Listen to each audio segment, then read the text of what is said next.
to the Sean Farrell podcast. I am Sean Farrell. God is great all the time. All the time, God is great. Jesus Christ died and he rose again. It's going to get hit into it from a snowy Memphis. Ooh, still is cold, man.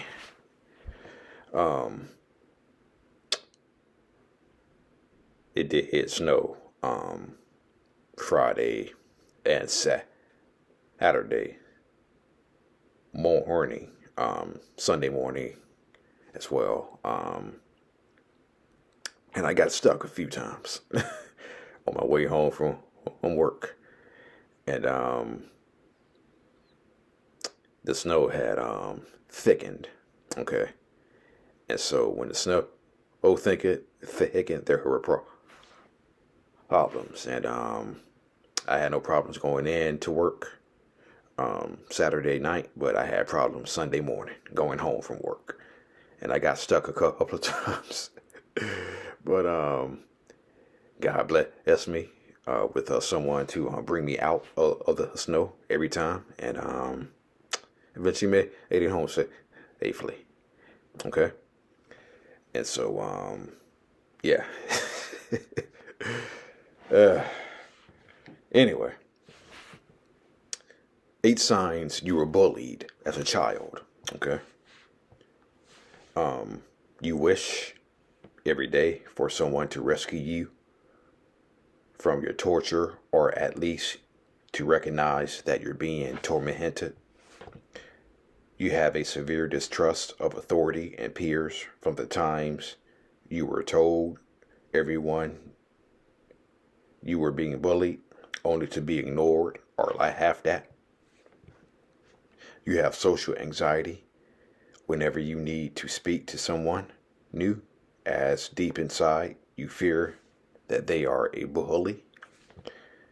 You gravitate towards the person in a room with the loudest voice or the most boss-like person as a way to stay safe. You keep meeting the same type of people who used to bully you, as in your subconscious, you are still a victim of bullying, which attracts these people to you. You are able to go into a room and detect what everyone is feeling from their facial cues alone, a safety mechanism that has helped you anticipate whether you were going to be bullied or not.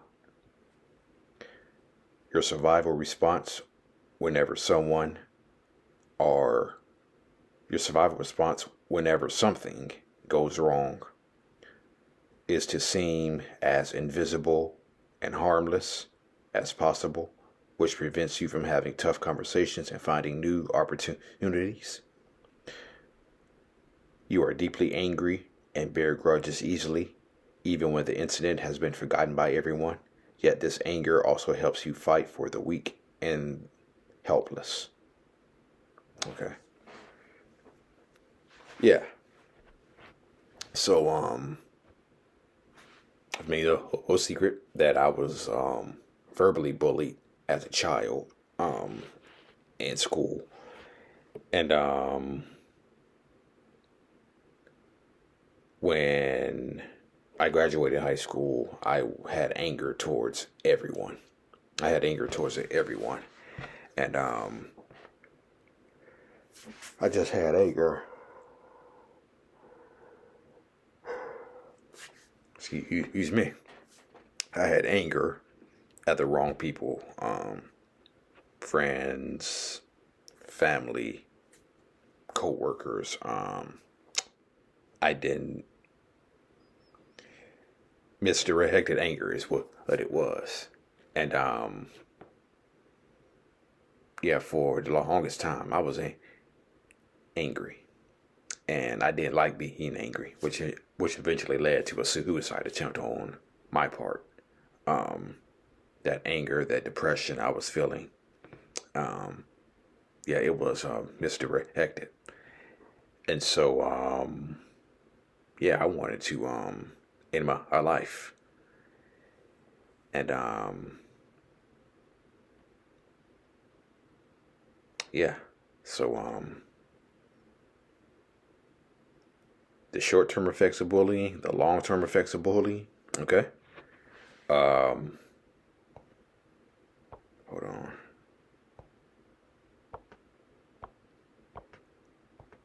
Yeah. So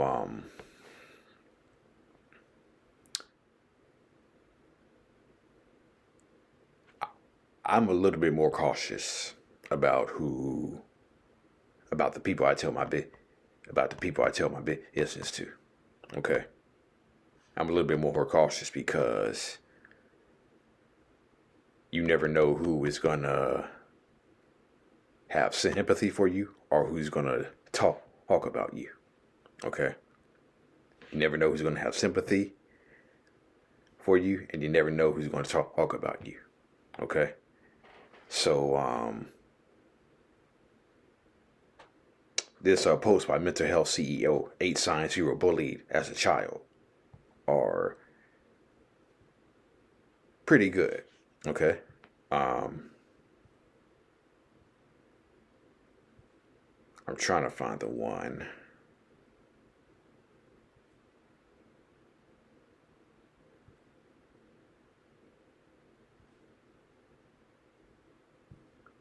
Oh, okay. I guess I can't find that one. Okay. So yeah, one thing that bullying has done to me is it caused me to look at myself a lot more differently when I was younger. For those of you who may not know, this smile was not always apparent. Okay. These two front teeth were not always there. I used to be called OG, old grandpa, because I had two missing teeth, right? So it made me look at myself in a different way. In high school and throughout early on in adulthood, I consider myself not good enough, not wanted, not belonging, not having a sense of purpose. Okay, so that's me personally. I'm just speaking for myself. So these 8 signs that you were bullied as a child. Okay, some of them may resonate with you who are who are watching this. Okay, some of them may resonate with you who are watching this. Um, Also saw this by mental health CEO. A passively suicidal child may become an adult who thought they would not be alive at a certain age until they reached that age, being surprised that they made it this far. You know what? You know what? I was saying that exact same thing to myself. Okay, because when I was 23 years old, okay, and I was very depressed and very suicidal. Okay, there was a line in a song by Coolio, and the song "Gangster's Paradise." Okay, I'm 23, but will I live to see 24? The way things are going, I don't know. Um, yeah, I thought that exact same thing when I was 23 years old because I was very depressed and I was very suicidal. And so I thought of that line by Coolio. I'm 23, but will I live to see 24? The way things are going, I don't know. Okay, so yeah, fantasizes about not being born at all or being less of a burden to their parents. Oh, wait, fantasizes about not being born at all or being less of a burden so their parents could live their lives to the fullest. Okay. So, okay. Has no clue on what they want to do next in their life, as their previous goal was simply to stay alive. Is easily taken advantage of because of their desire to prove that they have value rather than simply being a burden. Finds it hard to believe that they can be loved after many attempts at finding love and failing. I got something to say on that in a second. Knows that other people have it worse, and yet they still feel horrible every day, making them feel guilty and shameful. would have been gone already had it not been for small things like their cat, good food, or the next anime episode. Has lived with their demons for so long that they feel unwilling to part with them, as this pain was their only friend for so long, and they know nothing else apart from it. Okay.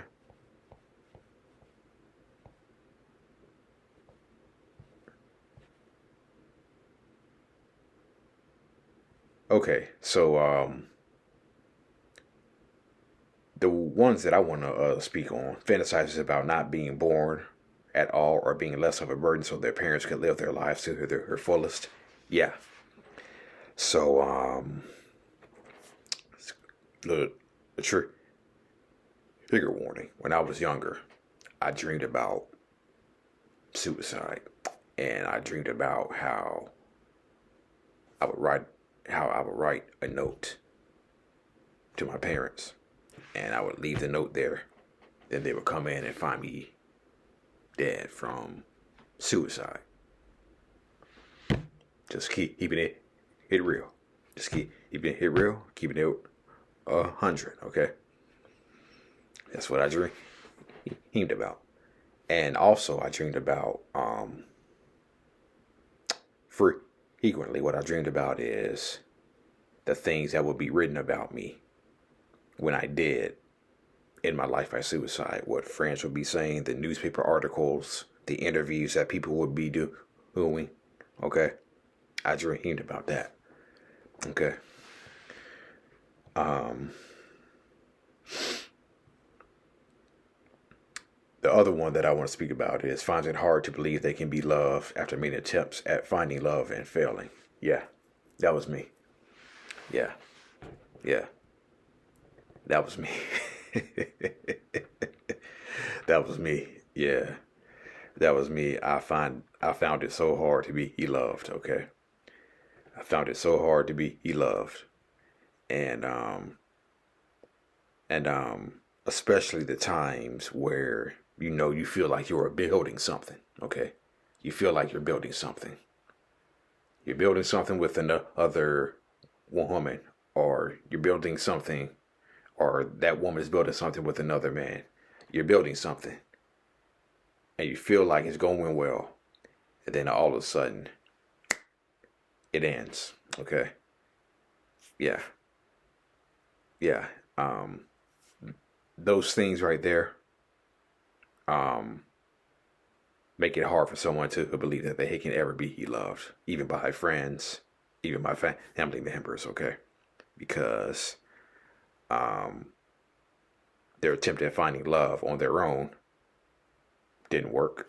Okay, so why would their friends love them? Why would the parents love them? Okay, so yeah, um, I said to myself several times, I'm gonna give up. I'm just gonna give up because it's just not meant for me to find love. Okay, it's just not meant for me to find love. And a few people that I know have completely given up on that. A few people I know have completely given up on that. Okay, a few people have completely given up, and I was tempted to give up, and I did give up for about 5 minutes. For about 5 minutes, because there's something in the back of my mind that says, no, no, don't stop believing. Don't stop believing. Keep trying. Keep trying, okay? Just keep trying. Eventually you will find. And so I'm going to keep trying.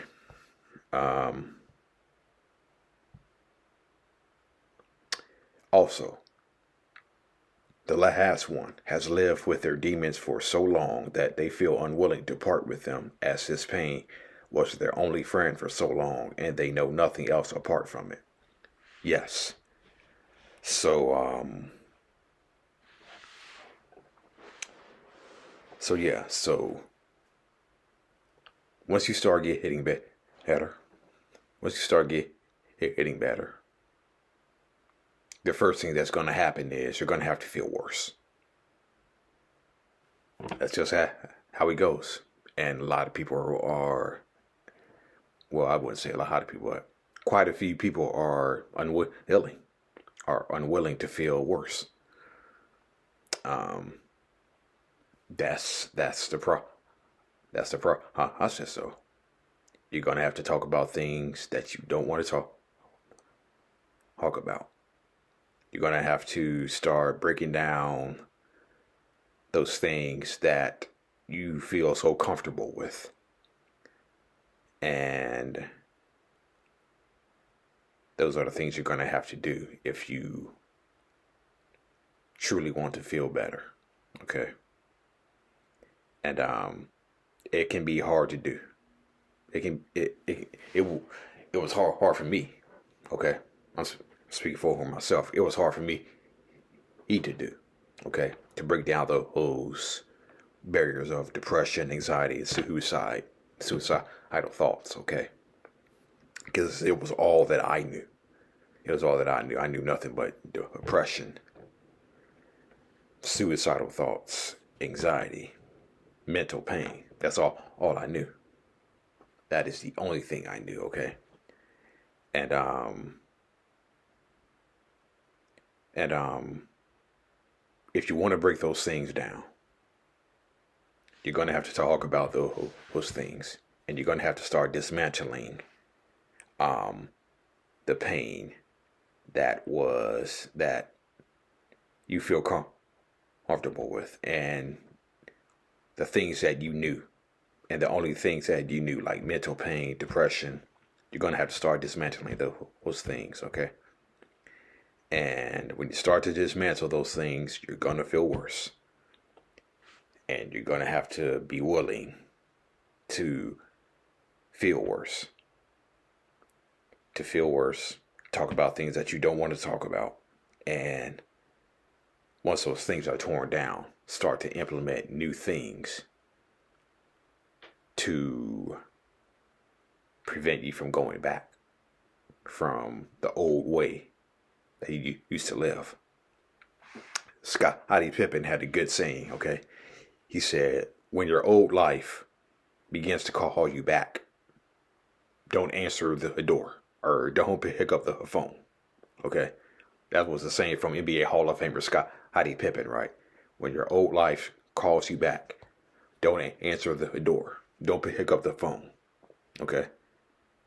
So the thing is, when all you know is depression, suicidal thoughts, anxiety, and those things start to be torn down, the thing is, don't think that you have to feel better. Don't think that you have to immediately feel better. Okay? It's not the way it goes. You got to take it one counseling session at a time and implement these changes little by little. You don't have to implement those changes all at once, okay? You can't get hit it back. You can't feel better all at once, okay? It's like coming back from a big deficit in pro sports. You can't come back from a 20-point lead at once, okay? You have to chip away. So I think the thing about it is you have to chip away, okay? Um, um, it's what I call tapping the wall. You just tapping the wall. You're continually tapping the wall, and then all of a sudden, a little bit of light appears. Okay. Yeah. Yeah. So. Yeah. So again, when we want to feel better, okay, When we truly want to feel better, that's when we that's when we want that's when we say, okay, I'm willing to I'm willing to part. I'm willing to tear down these barriers of depression, anxiety, and suicidal thoughts. I'm willing to talk about things that I don't want to talk about.